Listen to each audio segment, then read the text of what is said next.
On today's Locked On Giants podcast, why is there optimism around quarterback Daniel Jones?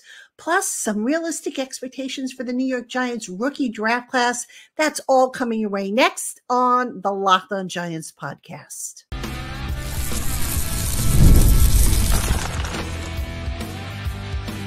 You are Locked On Giants, your daily New York Giants podcast. Part of the Locked On Podcast Network, your team every day. This episode of the Locked On Giants podcast is brought to you by Game Time. Download the Game Time app, create an account, and use the promo code LOCKEDONNFL to get $20 off your first purchase. Last minute tickets, lowest prices guaranteed. Hello, New York Giant fans, and welcome to another edition of the Locked On Giants podcast, part of the Locked On Podcast family, your team every day. I'm your host, Patricia Traina, credential member of the New York Giants media for Locked On, as well as for Giants on SI. Find my written work over on si.com/NFL/Giants. And as always, a welcome on in to my everydayers, to my Blue Crew community members, to my newcomers, and everybody else in between. Thank you for spending part of your day with us here on the Locked On Giants podcast. And if you're watching on YouTube, please consider subscribing to the channel. Don't forget to click the little notification bell so that every time I post a new video, you are alerted. And if you wouldn't mind, also like the video that you are watching today. It all helps with the algorithms and whatnot. And it is appreciated, by the way. All right. On today's Locked On Giants podcast, vacations are over. That's right. This week, the Giants rookies will be reporting to training camp. And then next week, we have the veterans reporting. The full team will be reporting. So we're going to start spinning ahead and kind of answering some of the questions that I think are surrounding this team. And I've got a couple today that I'm going to talk about. The first one, obviously, as I teased before on the show opening, Daniel Jones. Why is there optimism that this year could be his best one? Now, a lot of you are going to say, what are you talking about? The guy's coming off of a knee injury. Why do you think it's going to be a good season for him? Folks, I'm going to be optimistic here. I'm going to look at the glass as being half full, and I'm going to tell you why I think Daniel Jones is going to have a good year. And then in segments 2 and 3, we're going to talk about the draft class, the class of 2024. What are the realistic expectations for the 6-member class? So that is today's agenda. Thank you again for joining us. Let's jump right in. Okay, starting off with Daniel Jones. Now, despite the fact that it's been made clear that Daniel Jones is going to be the starter, regardless, of how Drew Lock does, regardless of how Tommy DeVito does. Once Daniel Jones is healthy, he is going to be the starter. There are still a lot of people out there who are kind of nervous about that. And they're like, what have the Giants seen in him that would give them reason to trust him as their quarterback? And I've had some people write to me and tell me this, and I've even said this too on shows and also in my writing, that it would behoove the Giants to set up a competition for Daniel Jones, maybe have Drew Lock push him, or, Drew Lock and Tommy DeVito and Nathan Ward, just have a competition. Don't just automatically hand Daniel Jones the job. And then I got to thinking about it as I was putting my notes together for this show. And I said, you know what? There is a competition for Daniel Jones. And no, it's not necessarily Drew Lock. No, it's not necessarily Tommy DeVito or Nathan Rourke. The competition is Daniel Jones. So it's Daniel Jones versus Daniel Jones. And I know, as I just said that, I had that Spider-Man meme, in my head where the two twin Spider-Mans are kind of pointing at each other. But let me explain to you what I mean by that. Daniel Jones, when the heat has been lit under his seat, he has risen to the occasion. All right. Now, I'm going to go back to the 2022 season because I think this is a great example of Daniel Jones going up against Daniel Jones, competing against himself, if you will, and coming out on top. And I know it's just one, small sample size, but right now that's all we have to go on. So in 2022, before that season started, Joe Shane, Brian Dable, of course, were new to the team.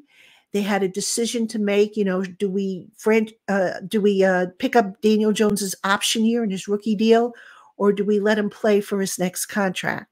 And we all know what happened.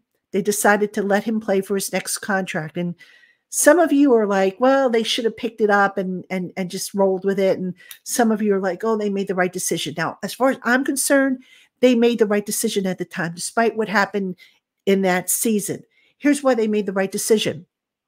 They were both new, Dable and Shane, and there were some question marks regarding Jones's injury history. Would he make it through an entire season?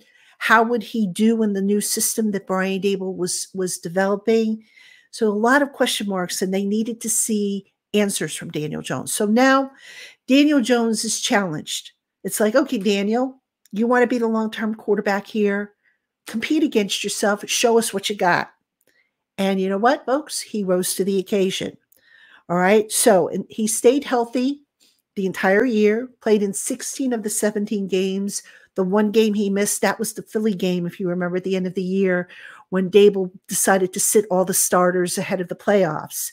Daniel Jones that season had career highs in completion percentage, 67.2%.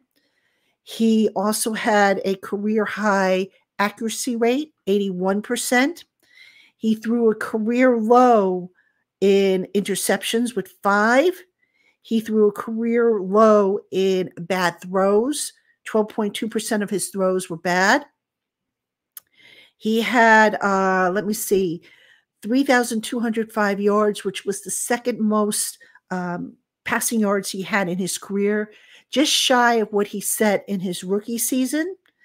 His success rate, which is, picking up at least 40% of the required yards on first down, 60% on second, and 100% on third and fourth down, that was a career high, 45.7%.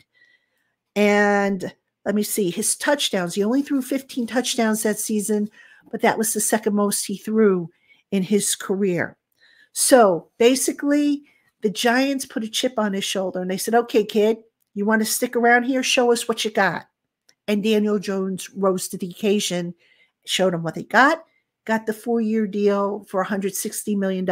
And the deal, of course, with the out clause after this year, the year 2 of the deal, because look, you can't just go and spend a ton of money on a guy who really just did it for one season. You got to have a history there. So that's why Joe Schoen set that up that way. So what does that have to do with this year? Well, guess what? The heat's under Daniel Jones' seat again. All right, he's coming off the ACL. He's been, rehabbing like crazy. He has been working like a demon. Okay, you've probably seen the video on X, formerly known as Twitter, of him throwing in the pass and moving around and everything like that. It was posted by QB Country, with whom Jones has been working out. And he went through the entire spring with a bit of a chip on his shoulder, almost like, okay, look, enough's enough. Stop kicking me. Stop, dragging my name around. I'm here. I'm going to rise to the occasion. That's kind of the impression you got just in watching Daniel Jones and in listening to him. You kind of saw that a fire was lit under his backside. So again, I know it's just one occurrence, that in 2022, but when Daniel Jones has had his back up against the wall, he has come out swinging. He has come out and just, on fire, and has played well enough to kind of quell the critics around him. So if you're looking for a reason to be optimistic about Daniel Jones, that would be the one I would give you. Throw in the fact that Brian Dable is probably going to call the plays. Now, this is important because, look, when Brian Dable first came here, when he was first hired, he sat with Daniel Jones and he said, okay, what kind of plays do you like? What don't you like? And they tweaked Dable's offense to what Daniel liked to do and what he didn't like to do. But then Dable, because he was still trying to find his footing as a head coach, passed that off to Mike Kafka, the play calling. And even though Kafka understood the system and everything, it's not quite the same, because what Kafka might do in one situation, Dable might do something totally different. So the feeling is now that with Dable calling the plays, and again, it hasn't been announced, but that's how it's leaning towards, with Dable calling the plays, that Daniel Jones, assuming he stays healthy, that's the big, if, that he will come back and he will look closer to being the quarterback he was in 2022 than he was last year when he was just under siege. And, we could also talk about the additions made to the offensive line. We could talk about the receivers, all that stuff. That all factors in, absolutely. But the bottom line is that Daniel Jones's back is against the wall, just as it was coming into the 2022 season. He came out swinging. He had a good showing, and he shut up his critics, or most of his critics. So now it's the same thing. Can he replicate that in 2024 like he did in 2022? Well, the Giants season is going to depend on it. We'll find out, soon enough. Training camp will start for the veterans they report on the 23rd, first practice is the 24th. And we'll see if Daniel Jones comes out and starts practicing with his hair on fire. All right, coming up next, we're going to take a look at the first 3 of the 6-member draft class. What are the realistic expectations for them? We'll start to tell you right after this. Hey, Giant fans, there's so much going on these days in the area with baseball, concerts, shows, the WNBA, and pretty soon the return of football, hockey, and basketball. And if you're worried about getting shut out of your favorite events, worry no more, because Game Time has you covered. Game Time offers a large selection of seats at competitive prices, clear seat views, event cancellation protection, last-minute money-saving opportunities, and easy online ordering. Plus, if you find tickets elsewhere in the same section and row for less, Game Time will give you 110% of the difference. So go on and get the event tickets you want. Download the Game Time app, create an account, and use the promo code LOCKEDONNFL to get $20 off your first purchase. Last minute tickets, lowest prices guaranteed. Terms apply. All right, everybody, welcome back to the Locked On Giants podcast. I'm your host, Patricia Traina, and vacation time is over for the Locked On NFL channel. So that means we're all back to 5 days a week. Not that, I was gone for much as far as vacation goes. I tried to give you 5 days a week, even when I was technically on vacation, but we are here with all new episodes. We did the previews of the opponents the last couple of weeks. And now we're going to focus on getting you ready for training camp and, of course, the 2024 NFL season, which is going to be a good one. I just have that feeling it's going to be a good one, right? It can't be any worse than it was last year, I would hope. But anyway, speaking of good and speaking of hope, let's talk about the New York Giants 2024 draft class and what we might realistically expect from them. Now, this is just my guess. I don't have a crystal ball. I can't predict the future. This is just my educated guess as to what each member might contribute as far as stats, as far as, play time, as far as their roles and all that good stuff. So let's kick it off. We're going to do the first 3 in this segment. We'll kick it off with wide receiver Malik Nabers. All right. Now, Malik Nabers, the number 1 receiver, going into camp. Still has to technically earn it, but I think we can all safely assume that Malik Nabers is going to be the guy for the Giants, the number 1 receiver. So what do I see for him?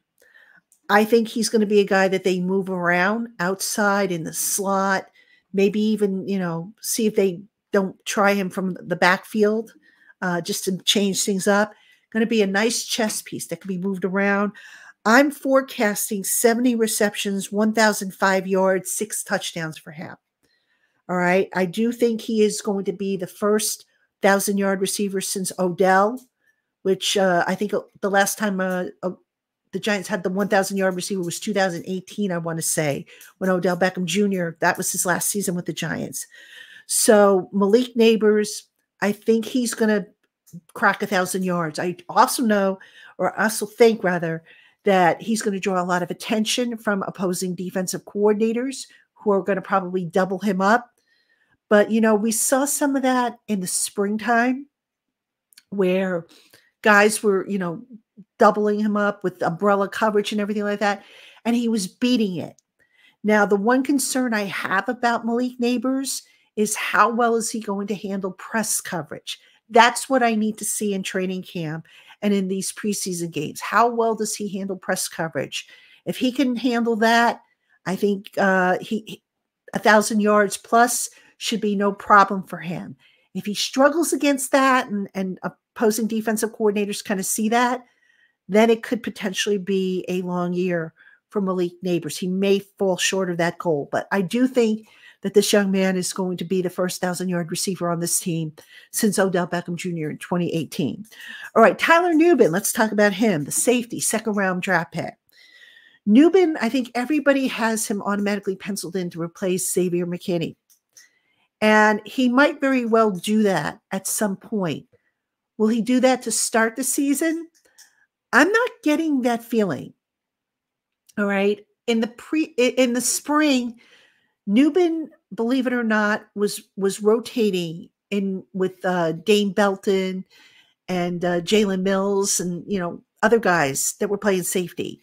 And then also don't forget, Isaiah Simmons is going to probably do some play some safety work as well, to where now there becomes a question mark as to whether they truly have two safeties on the field, or do they take one off? So Nubin, I think Nubin is going to maybe be part of a rotation, that there might be a specific, package of personnel situations where he's going to be a part of it. A package of, whether it's on first down, second down, or whatever. I don't know if he's necessarily going to be the starter coming out of the gate. All right. I do think by year's end, he will be the starter, because I think, if I'm not mistaken, Isaiah Simmons is only signed for 1 year. And that's, again, they're going to give him that ability to beef up the run, which was a problem last year for the Giants, as well as give them somebody who has the athleticism and coverage. But I do think Nubin's going to have a decent-sized role on this defense, whether it's as a starter like McKinney was, and McKinney did, so much for the Giants defense, had so many different roles. I don't think that's going to be the case this year. Okay. I didn't project stats for Nubin, by the way. I'm just kind of projecting, what I think his role is going to be in this defense. All right. Andrew Phillips, the slot cornerback. I think he's going to share reps in the slot. The guy is 5'11", 190 pounds, plays bigger than his size. But here's the thing. Do you want him up against the bigger slot receivers and potentially tight ends that teams put in the slot? That remains to be seen. I do think Phillips will be part of a committee for the slot cornerback spot. Now, last year, Cordell Flott was the primary slot cornerback. He played the most snaps in the slot. I could see Phillips, matching that as far as being the guy that they go to most often in the slot. But there's going to be times when I think they're going to probably want a bigger guy, especially if they put, the opponent puts a bigger guy in the slot against Andrew Phillips. But look, Phillips is very physical. The fact that he's 5'11", 190, that's not small per se. Darnay Holmes was a perfect example of a guy who played bigger than his size. And, oh, by the way, Darnay Holmes is still on the roster. So he is someone who I think will certainly see a few snaps in the slot. So the idea is just as you want to have you want to have options as at slot receiver, have a short, quick guy, a tall, physical guy. You also want to have options as slot corner to match up against such guys, different sizes, different shapes and all that stuff, so that you're not, at a disadvantage. So that's what I think is going to happen with Andrew Phillips. Obviously, I think he's also going to maybe see some snaps on special teams. So we'll see about that. But I'm really curious to see what he brings to the table as a slot receiver. All right, coming up next, we're going to do the bottom three draft picks from the Giants 2024 class, so don't go anywhere. This episode is sponsored by BetterHelp. Do you ever find yourself comparing your life to those you see on social media? Comparison is the thief of joy, and it's so easy to envy other people's lives. It might look like they have it all together on their social media channel, but in reality, they probably don't.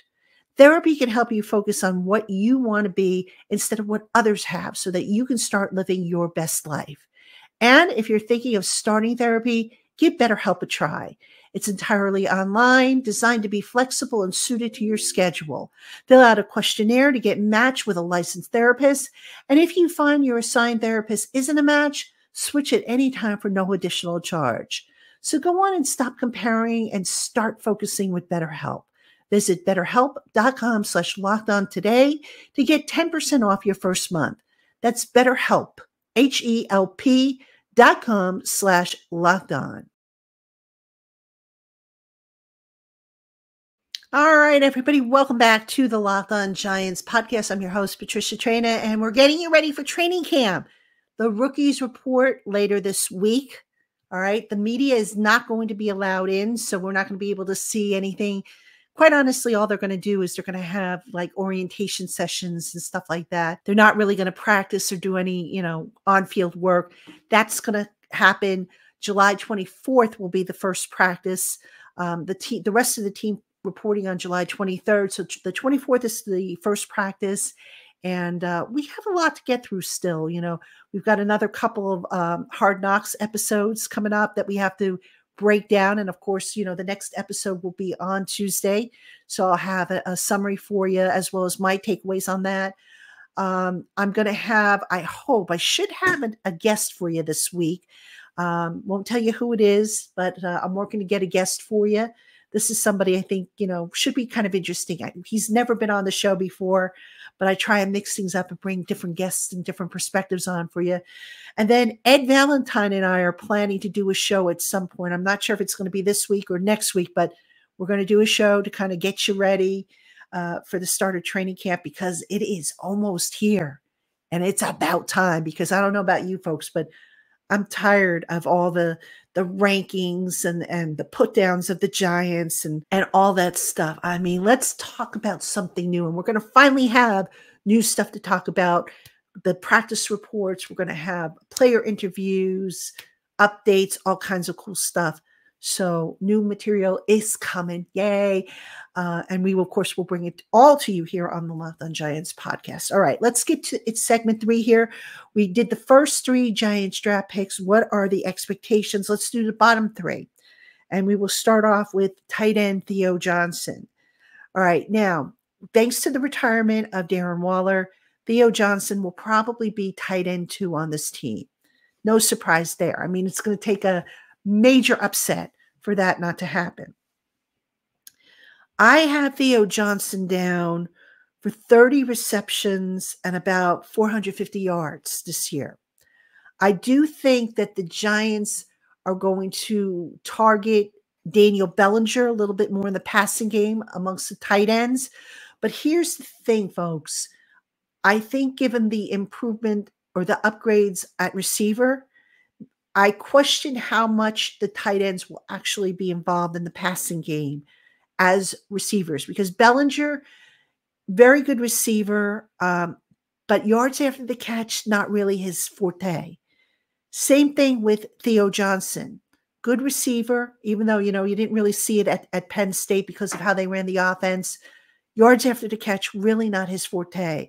So I think, you look at the pass targets that they gave to Darren Waller when he was here and he was healthy.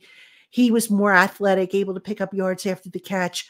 I'm thinking that some of those pass targets that Waller got last year will be divided up between the receivers and possibly guys like Tyrone Tracy Jr., who I'm going to talk about in a moment. So the tight ends also, with Theo Johnson, the guys should be able to block, but I'm curious to see how the Giants play it out with the tight ends. Do they ask Daniel Bellinger to do more blocking? It's something he kind of fell off on a little bit last year. Do they ask Theo Johnson to do more? Do they mix it up? So I'm curious to see really how much 12 personnel, which is one running back, two tight ends, the Giants play. I wouldn't be totally shocked if the Giants play more with two running backs on the field and maybe one tight end moving forward, at least to start this year. So we'll have to see if I'm right there, but just a wild guess on my part based on some of what I saw during the spring and some of the things they were trying out. Remember, the spring is a time to experiment. It doesn't mean that what they do or all of what they do in the springtime is what they're going to necessarily do in the summer and also the preseason and into the season. All right, Tyrone Tracy. I would not be surprised, folks, if he becomes RB2 over Eric Gray. And here's why. This is not necessarily, a diss on Eric Gray, who I think is going to make this roster. But Tyrone Tracy's ability as a converted wide receiver, I think will serve him very well as the potential pass catcher out of the backfield. Now, all the running backs can do it. Devin Singletary can do that. Tracy can do it. I think Eric Gray has experience doing it. But Tyrone Tracy is probably the more polished of the two after Devin Singletary. So I just would not be totally surprised if Tyrone Tracy emerges as RB2 behind Devin Singletary. I want to stress that, the Giants running game will be a committee. Devin Singletary is expected to be the lead guy in the committee. And then, they'll have an RB2 who I think will be Tracy. And, RB3, will that be Gray? Will it be maybe one of these guys that they picked up, Jacob Sailors or Jashawn Corbin or Dante Miller? We'll see. I could see them potentially keeping a fourth running back, but that fourth running back might be more for special teams. So we'll have to see how that competition plays out. You really didn't get to see that as much in the spring because, they didn't have the pads on. So you don't really see a whole lot of running plays in the springtime, but you will see them this summer once the pads go on. So remember, there's a 5-day acclimation period before the pads can go on and the guys can start hitting. All right, the last player of the draft class, linebacker Darius Muaso. Now, on the surface, you would say, okay, this kid, special teams for depth. I don't know if there's going to be room for him on the 53-man roster. This is not a knock against him. Obviously, you show up and you compete. I get that. But right now, you look at the depth at inside linebacker. You got Okereke, you got McFadden, you got Isaiah Simmons. Okay, can Muaso maybe be that fourth guy? Possibly. But he's got to beat out Darian Beavers and Matthew Adams. And Beavers and Adams, by the way, and Carter Coughlin, who I didn't mention, all special teams guys. All right. So there's a lot of layers that I think Darius Muaso has to get through in order for a 53-man roster spot. Now, injuries will obviously help him if the guys in front of him are banged up and can't go. Performance, if the kid comes in and just totally, knocks some heads around and whatnot, that will help him. But I just think looking at the depth chart as it stands right now as I record this, I think it might be more for the practice squad for Darius Muaso. I think, making the 53 might be a little, an uphill battle for him. Not impossible, but an uphill battle. But we will see, obviously. So that will do it for this edition of the Locked On Giants podcast. Again, thank you for spending part of your day with us here. Thank you for tuning in. And make sure you keep it here all week long because, again, we are back from vacation, 5 episodes a week. We will do some more coverage. I'll have some more topics for you as we get you ready for the start of training camp. So, folks, thank you for tuning in to the Locked On Giants podcast, and I'll catch you tomorrow.